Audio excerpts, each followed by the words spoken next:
It's ridiculous!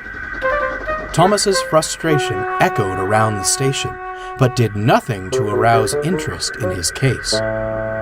Percy snored a touch louder in his siding, and Annie and Clarabelle sighed, knowing what was coming next.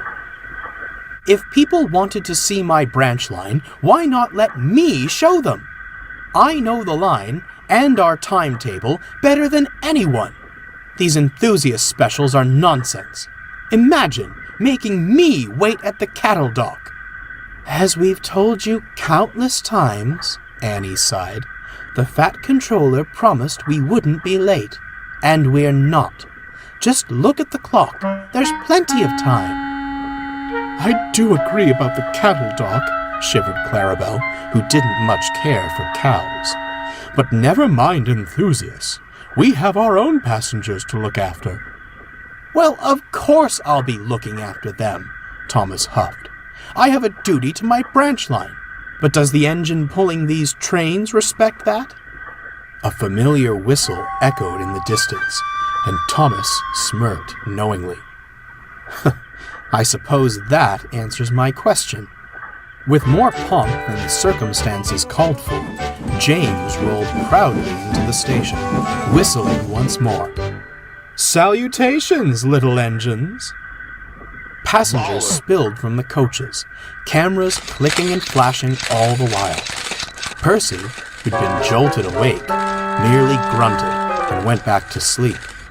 So, Thomas grinned, the Fat Controller lets any engine pull specials these days, does he? Well, he could have chosen any engine, but he chose me, James primed. You certainly wouldn't want Gordon or Henry bumbling up your line, would you? Absolutely not, Thomas smiled, fully aware neither engine physically could, a fact James seemed to have forgotten. All the same, he went on, it is my line. I should be the one pulling that train. At this, James burst into laughter. Thomas was incensed. What's so funny? You, James replied, regaining composure, seem to enjoy leaving things behind. Your crew, your guard, even your whole train. I ensure they travel the whole line and give them a smooth, safe ride. You? Safe? Thomas chuckled. What do you say, Percy? Shall we take stock? Oh, I already took the goods this morning, Percy yawned grumpily. Leave me alone. Not rolling stock, Thomas snorted. I meant taking stock of James's safety record. Let's see. There's the tar wagons. Only happened because Toby distracted me, James quipped. Slipping down Gordon's Hill? Well, I can't control the weather, can I? Your truck's breaking away on Gordon's Hill? Faulty coupling? Your truck's pushing you down Gordon's Hill? Behavior issues? Your brake block's catching fire? You're pushing it. The boot laces? And now you've crossed the line! James exploded. Well, if you can't take the heat, drop your fire, Thomas retorted. Says the engine who fusses when he doesn't get every special the Fat Controller schedules. No wonder he doesn't trust you with them. He clearly trusts me enough to give me my own branch line, unlike some engines I could mention. I'm the only reason you have a branch line to begin with, James sneered. Without me, you couldn't have toddled off to play the little hero. You'd have remained a mere shunter. Perhaps I should have left you in that field, Thomas spat. With a face like that, you'd be better off as a scarecrow. It took their drivers, firemen, the station master, and several porters to break up the argument. With much pushing and snorting, the quarreling engines went about their work, brooding all the while. Bewildered enthusiasts photographed the whole ordeal. Poor Percy found himself an unwilling sounding board.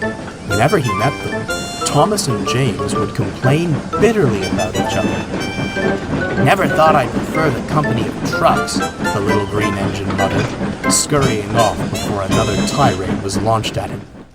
Some days later, Thomas was still in a foul mood. He returned to the station and pushed Annie and Clarabelle toward the cattle dock. "The nerve of that James," he vented to Percy, sat in his siding once more.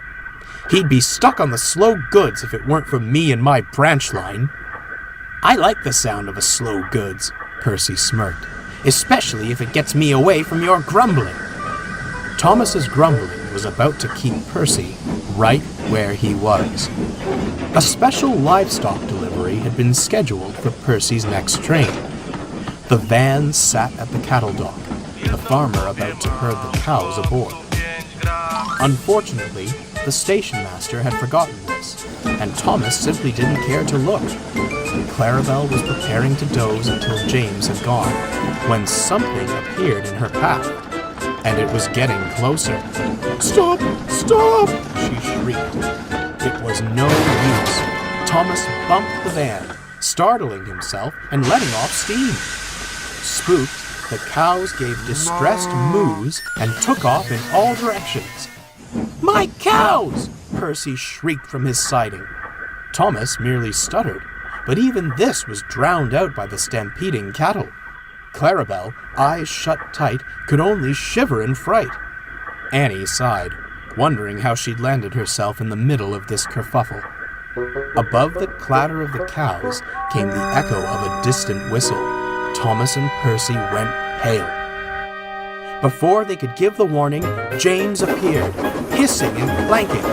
He hadn't noticed the cows, but he had noticed Thomas. "Listen here, you little blue pest! Suddenly, James's wheels slipped fiercely, and with a bang, a great whoosh of steam shrouded everything. Engines and railwaymen alike coughed and winced. At last, the smoke dispersed, they opened their eyes, and there was no sign of the cows. "I didn't know you could do magic, James," Percy marveled.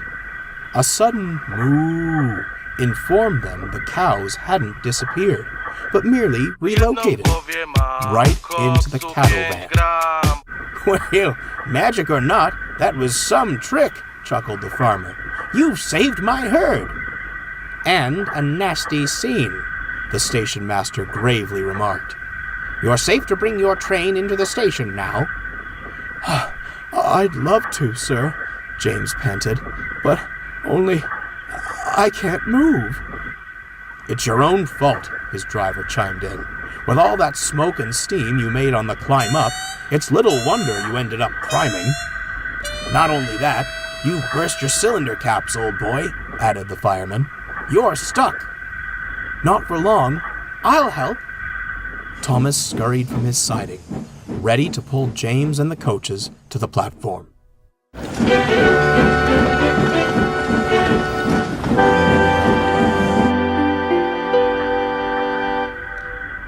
"Thank you," stammered James, disarmed.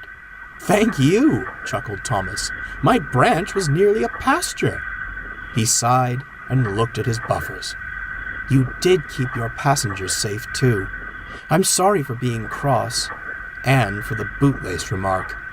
"And I'm sorry for belittling you," James replied.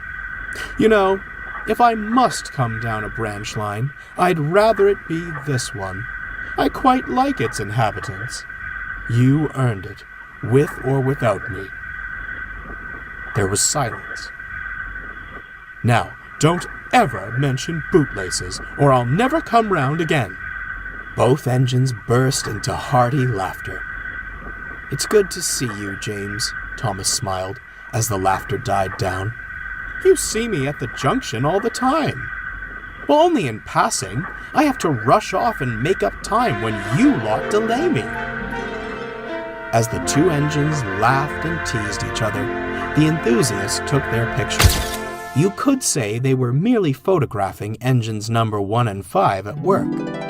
However, I like to think they were immortalizing a story of how a small action resolved a big quarrel and made them friends once more.